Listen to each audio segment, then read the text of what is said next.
Okay, here we go. Okay, today I'm so excited that I have Congressman Cleaver with me. I want your full name because I want to make sure that I get that full name out there. Yeah, Emmanuel Cleaver with one M. When it's spelled with two M's, it reflects the Hebraic tone to the name, and with one, it is it's not a biblical name. Immanuel is the Greek form of the name Emmanuel, which means in total, God has pitched his tent with us. And people have shortened it over the centuries to mean God with us. Yes, they have.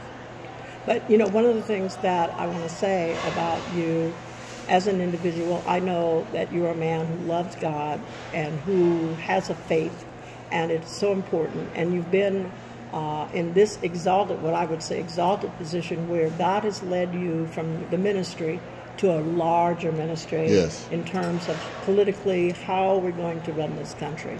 So I just want to take this opportunity to truly from my heart say thank you, because I know oftentimes elected officials do not get maybe the heartfelt thanks. They may get kudos from people who are wanting something, but really a heartfelt thanks for all that you do and try to do with integrity, and that is what we need today. Now, we know that this country right now, we hear a lot, there's a lot of negativity. I don't want to have to go into that. I don't want to discuss the negativity, but we know that we have a president now that there are a lot of things that are happening that are running towards the negativity. Yes. You represent a party, the Democratic Party, and I'd like to know so that people out there can also understand what is the plan of the Democratic Party per se. And what can you help us with what the plan is and how we can help lay people out there in the community, people across the globe, because we have a global audience. And I want to thank all of you for listening today and tuning in to the Transformation for Success show with Dr. Barbara Young. Well, thank you, and it's good to be here with you.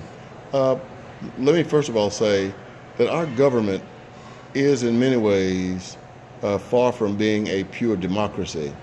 You know, and the reason I say that is, in reality, the most powerful person in Washington has not been and is not today the President of the United States. I don't care whether it's Barack Obama or Lyndon Johnson. The most powerful person in Washington is the Speaker of the House. And the Speaker determines what legislation comes to the floor, what amendments can come to the floor accompanying legislation. And no matter what the President of the United States does, if the Speaker is fighting against him, he's going to have a difficult time. That's and, right. And all we have to do is look at the 8 years of President Barack Obama, except for the 2-year period during which Nancy Pelosi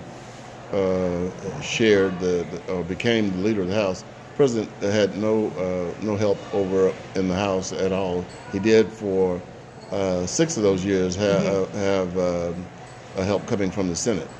Now, what we have to do is understand we're not going to win legislative battles because our numbers just will not allow that. Right. But I think we fail miserably if we don't put a plan in place. So the first part of the plan is to energize the base so that we can have a turnout during the midterm election, because that's the time that African Americans and frankly Democrats just don't vote. They don't vote in the off-year elections. Right. And that's how the Republicans were able to take over all of the houses around the country. They took over the legislatures all over the country, and most of the legislatures around the country. So what we're going to do, we realize now we've made mistakes in the past by not having a 50-state strategy. And so in the past we would just run in races that we thought, you know, we could possibly win.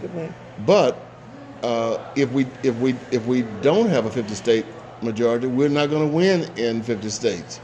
And so we think that with a 50-state majority, that there is always the chance of picking up a couple of seats that we didn't even anticipate. You never know what's going to happen. So up until the election in November of 2018, we're going to try around the country to get our message out about what's going on in Washington, to increase the intellectual understanding of government and to get a higher level of daily participation in government by reading and looking at TV news or radio news. And then we have 49 members of the Congressional Black Caucus. Wow. We have scattered around the country. Right, you do. We are speaking in every available venue around the country, getting the word out about the fact that we have to energize the base, and that is we've got to register voters, whether it's the Links, it's the Deltas, it's the AKAs, whether it's some kind of local social club or a group of women and men who get together for social purposes. We're getting people to convert what would normally be a party situation into a change the environment situation. Right. Well, one of the things that I've learned since being here at the Congressional Black Caucus is one of the things is where are our ministers and where are the clergy as it relates to politics, and it's like they're missing.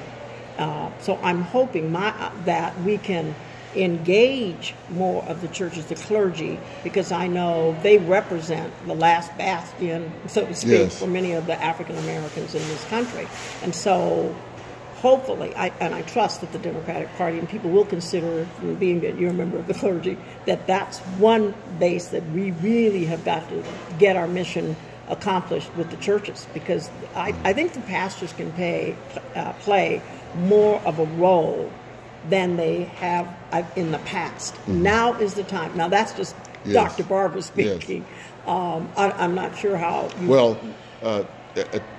During the annual legislative conference of the CBC, we have a prayer breakfast, and we'll have 3,000 or 4,000 people there on Saturday morning. But it's also important to know that after that prayer breakfast ends, there has been, at least for the last 13 years, because I've chaired it, a brunch immediately afterward with clergy from all over the country. And this year, we at our luncheon, at our brunch rather, we're going. The subject is the church during the time of Trump, and so we're going to. It's not one of those preaching deals where, somebody stands up and preaches and we get hallelujah, amen, and go home. Right. It's a time that Elijah Cummings, who co-chairs this with me, and I will be getting clergy members, hopefully, empowered with new information on how to work with politicians back home. Now, we do have some problems, and I'm not beyond talking about them, because many people are aware of the fact that, for whatever reason, a lot of the young pastors or not as socially, socio-politically involved as they were in the 1960s. There's no need in us pretending that they were. That's just not the way it is. Right. And in part, it's probably due to the fact that we have fewer and fewer people going into the ministry who either had an HBCU experience or went to one of our black seminaries. Now, right now, we only have Gammon Theological Seminary that's African American, which is in Atlanta. So, and even there, the enrollment now is at a critically low point. So, we're not training African American pastors in an African environment, nor with a what we call liberation theology at many of the predominantly white seminaries. Right. So, and then at the same time, this new phenomenon about mega churches. I mean, a lot of these pastors want to be mega church pastors. Yes. They want to pastor a church with 30,000 people. Yes. It might be important to your listeners to know that the pastors who've made the most influence in this country were people who did not pastor huge churches. No, they were small. Dr. Martin Luther King was a associate pastor of Ebenezer with his father, and Ebenezer. I don't know if you can get more than 1,000 people in the church. I've been to that church. It's small. Or if you go to New York City, to Harlem, and go to the Great Abyssinian, where Adam Clayton Powell preached. Abyssinian is not a huge church. Maybe 1,000 people can get in there at one service. I've preached there, and I think that this new young level of preachers, are actually like, I want to pastor one of these huge churches. Right. And the danger in that is that these huge churches, many of the pastors from those churches are hesitant to get involved in anything political because they don't want to offend anyone. Because they need a lot of money to support the vast ministries. And that does pose another subject too. How some of the feeling today is that how the churches may be failing to do and to respond correctly because it become more politically correct. Yes. Than really following biblical principles. Yes. So I know that there's a big job to do, but as we talk about the future and talk about, too, that you were the past chair for 2 years of the Congressional Black Caucus, and from your experiences with the caucus, what do you think that this year, this is what year, is this the 25th year? Or yes. 5th year of the Congressional Black Caucus. There are 49 members, as you have stated. From what you've gained this year, what do you think is coming out as one of the most important, I guess, foci, because I'm sure there's more than just one focus, but foci that we should be concerned about, and how can we, as a majority population, the people in other countries that are listening, how can they support? Because to me, this is a common problem, not for just one country, but it affects all of us because we are a global community. So what is the CBC that you're seeing coming out of this? Well, each year when we put on our annual legislative conference, we also do some social things in the evening. But the annual legislative conference is primarily designed for members of Congress to expose the 5,000 to 10,000 people who come here each year with information about delicate issues, and then this year most of the brain trusts, as we call them, or workshops as others would call them, are dealing with millennials. For example, Congresswoman Maxine Waters from your state has had 2 millennial brain trusts, where they've talked about the issues impacting millennials, and you couldn't get in there. People were packed in and standing outside waiting for someone to leave so they could take their spot. Yes. And so we've had a lot of that all over here at the convention center in Washington. This is not a party. I know, people who may not have been here would think that this is a time to go to parties in the evenings, and there are social events in the evenings. But anybody who comes to these events and is interested in actually finding out why we do it and spend time in the convention center, they can pick up all kinds of new information and equip themselves with what they might need when they go back home. A few years ago, the New York Times wrote a 3 full-page story about the Congressional Black Caucus and tried to talk about how it was a time for African Americans to wear nice clothes, expensive clothes. They would come in from around the country. Those who are in in terms of the economics and end with politics and business, that they all show up in Washington. And many of them do. And they come here and they go to these brain trusts and they work hard. They make presentations. And thousands of people, even as you and I chat, are over there. Yes. So we have tried desperately to get people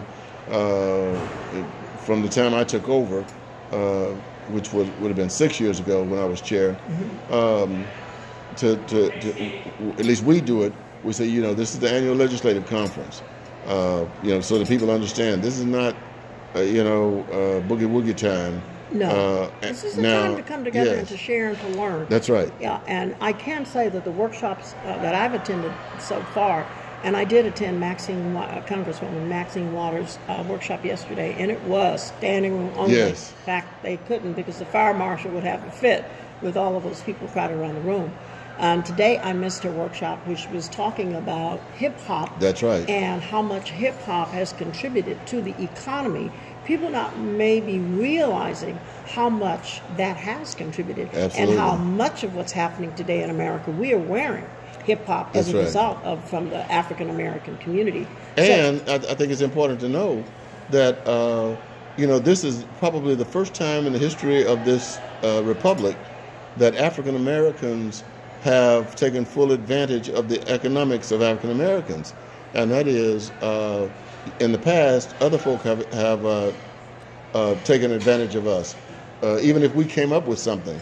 So, there wasn't an attempt. I don't think there was a strategy to take over hip hop, but we created hip hop, and then there were a lot of folk who were not African American. That's right. Yeah, there were imitators. But when you look at the African American hip hop artists, most of them, or certainly many of them, also were smart enough to realize that they could use their name and their celebrity to move into the economics. And there you have Jay-Z doing all kinds of things, and Common. These people are now challenging and rivaling white business leaders around the world, and they're not just getting into selling a clothesline. They're doing all kinds of things. Yes. So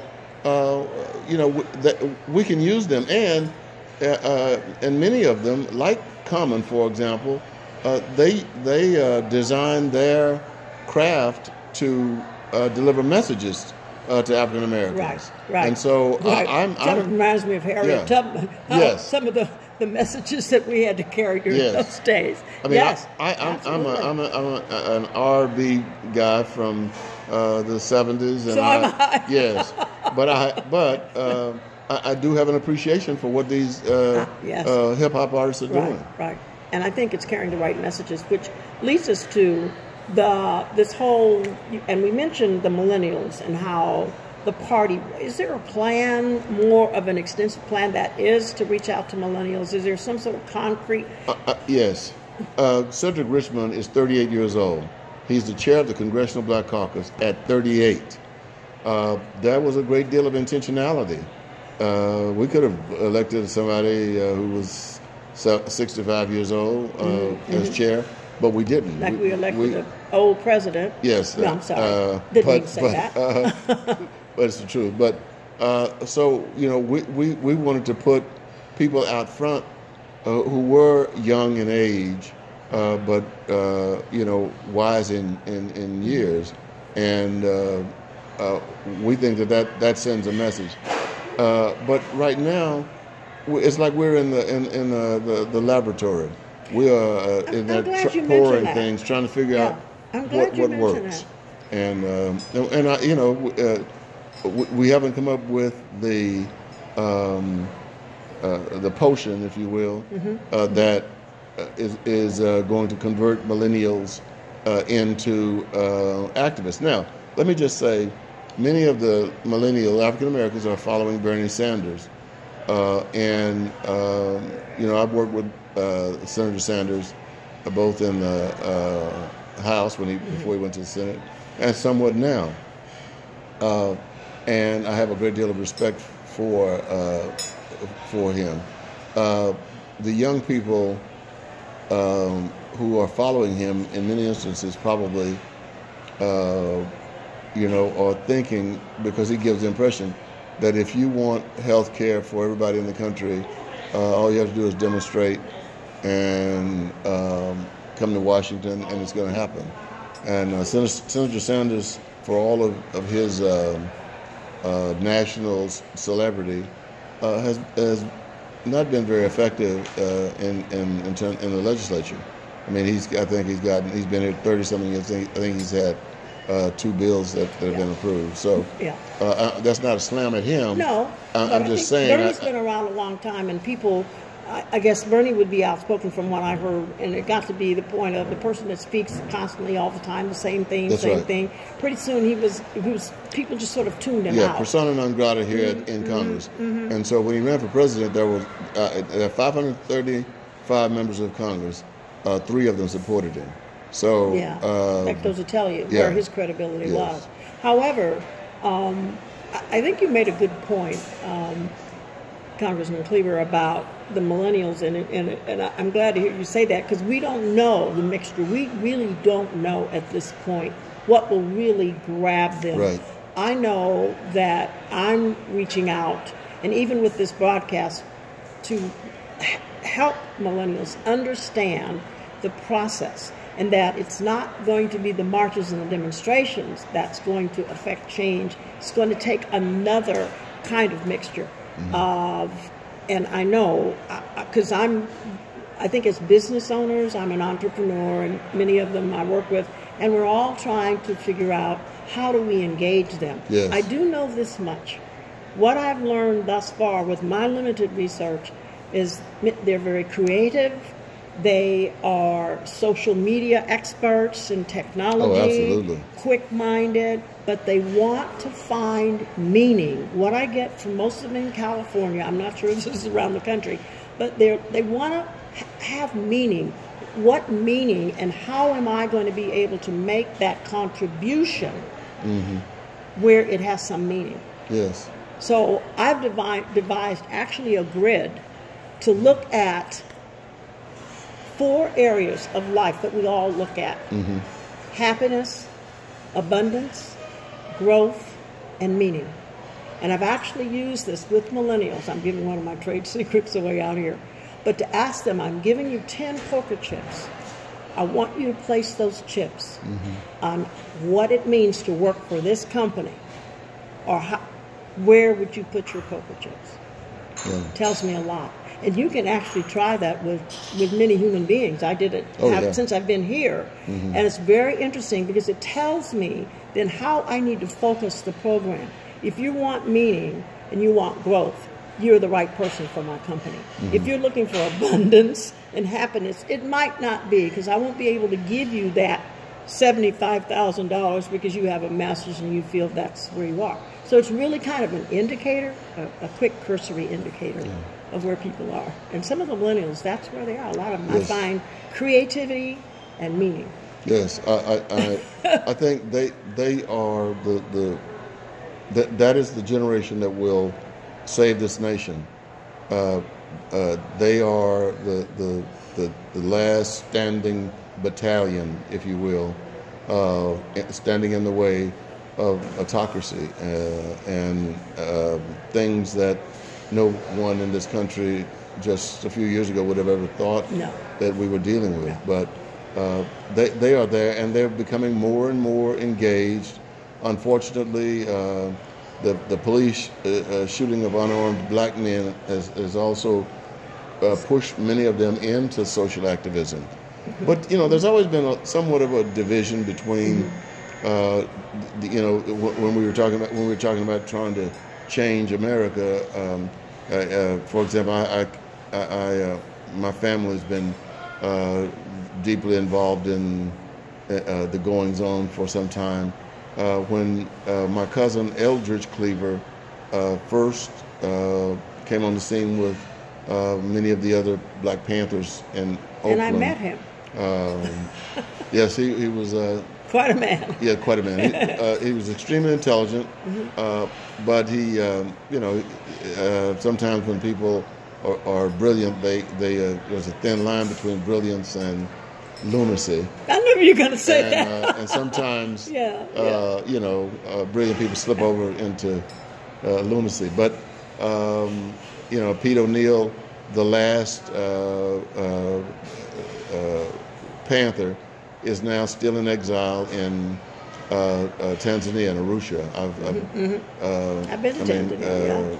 Contact with him and his family, and they were not on board with Martin Luther King and the Southern Christian Leadership Conference and the NAACP. They weren't in sync, and there were some rather well publicized conflicts between these young people and the older black leadership.